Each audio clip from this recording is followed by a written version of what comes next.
Hey there, Aquarius. Welcome to your reading for the week of December 18th. This week, definitely check out astrojar.com for more awesome readers and astrologers. But let's see what we have going on for you at this time. And you have a lot of people have been getting messages about like the past and things that have happened in the past, and concerns over what has happened in the past and all this other stuff. And you definitely have some of the same stuff. You start with the King of Clubs. I think a lot of you could be focused on authority figures and dealing with people in authority type positions. This card has been coming up a lot for this month in general, December. But it's also a card of friends and receiving help from like mentors or friends or people who are close to you. So again, if you need help in any way, this can be a very good card for getting the help from others as well. Next, you have the Seven of Spades, internal fears that don't exist, needing to let go of your worries and fears, things that you're worried about happening, because again, this just represents fears that do not exist, needing to let that stuff go, so it doesn't like consume your life. Next, you have the Nine of Spades. Nine of Spades is a card of it's weird. A lot of people have been getting this, and I've been switching decks between readings, so I know it's not like a card that's sticking or anything like that, but it is a card of justice. It can represent a turnaround in energy and, all this other stuff. It can represent transformations and things. I've been getting kind of like different messages for a lot of different people.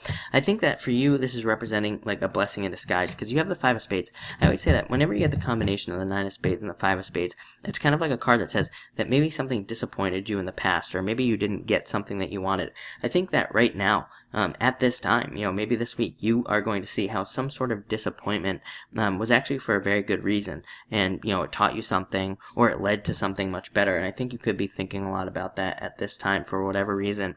And again, maybe because finally it's actually turning out for the better. Maybe this problem, or maybe whatever happened in the past, is actually turning out to be kind of a blessing.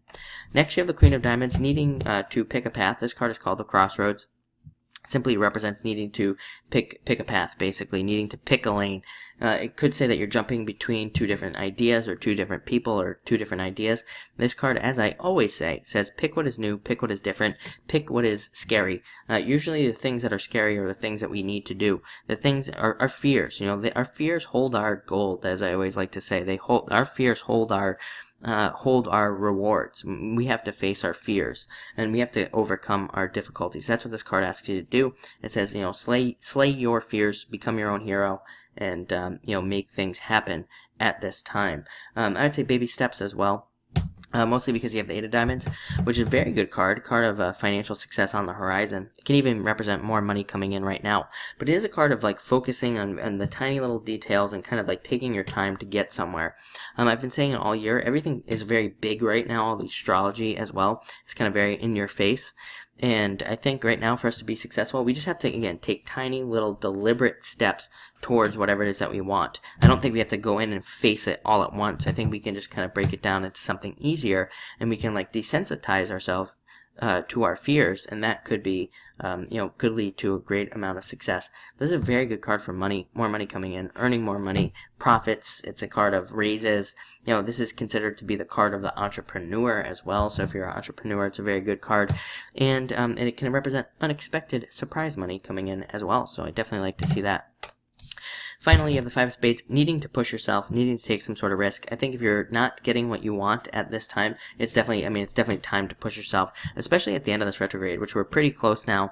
And, I'm going to do a video on this in a couple of weeks about how I think at the end of this retrograde, we really need to give ourselves a little bit of a push, because I think that's what the retrograde requires. I think it's like saying, okay, like now the retrograde is basically saying, I've provided the fuel, you need to provide the fire. And, that's what we kind of have to do at this time. So get ready to take off and take action. But looks like a good week, even with those Spades cards. I wouldn't even worry about that. Looks like a week of thinking about planning action, taking action. And like I said, there could be some gifts, some surprises with that Eight of Diamonds there. So looks good.